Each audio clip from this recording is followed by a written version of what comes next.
शेतकरी मित्रांनो, शेतकरी मित्रांसाठी एक आनंदाची बातमी आहे।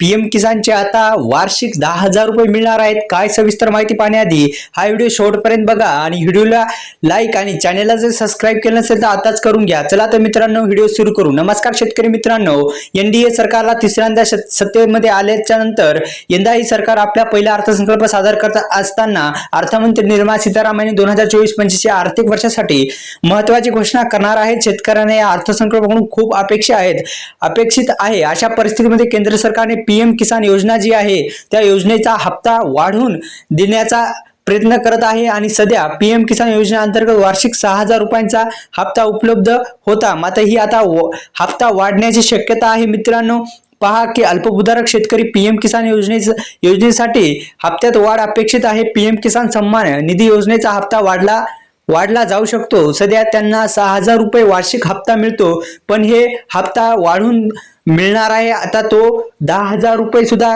वार्षिक होऊ शकतो। सरकार याच्यावर प्रयत्न करत आहे। आता नेमकी पीएम किसान लाभदारी स्थिती काय आहे पहा की किसान सन्मान निधी योजनेअंतर्गत मित्रांनो, शेतकरी मित्रांनो पहा की किसान सन्मान निधी योजनेअंतर्गत थेट लाभ हस्तांतरण डीबीटी मार्फत रक्कम थेट शेतकऱ्यांच्या खात्यामध्ये मिळते, पण ही जी रक्कम आहे ती दर 4 महिन्यांनी जमा होते।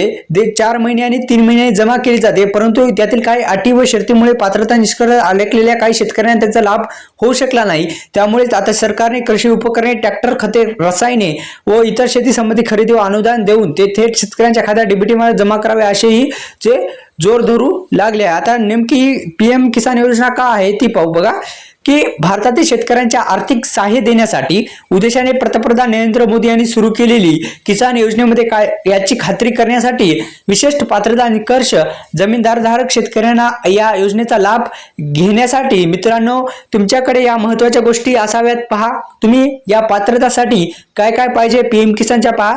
जमीनधारक शेतकरी ही योजना सर्व जमीनधारक शेतकरी कुटुंबासाठी आहे, म्हणजेच यांच्याकडे संबंधित राज्य किंवा केंद्रशासित प्रदेशाच्या त्यानुसार शेतीयोग्य जमीन असणे महत्त्वाचे आहे। तसेच पीएम किसानचा 18व्या हप्त्यापूर्वी आपण महत्त्वाचे काही कामं करायचे आहेत। ते कोणते पहा की एक म्हणजे ई-केवायसी करायची आहे। तसेच दुसरं म्हणजे जर तुमच्या खात्याला जर आधार लिंक नसेल तर आधार लिंक करा, किंवा पोस्टाचं खातं असेल तर पोस्टाचं खातं पण तुम्ही काढू शकता मित्रांनो। तसेच लँड शेअरिंगचा जर प्रॉब्लेम असेल तर तो सुद्धा कृषी खात्यात जाऊन तो सुद्धा सॉल्व करा। आणि आपला हा व्हिडिओ आवडल्यास व्हिडिओला लाईक करा आणि जर चॅनलला सबस्क्राइब केले नसेल तर सबस्क्राइब करून ठेवा शेतकरी मित्रांनो। धन्यवाद।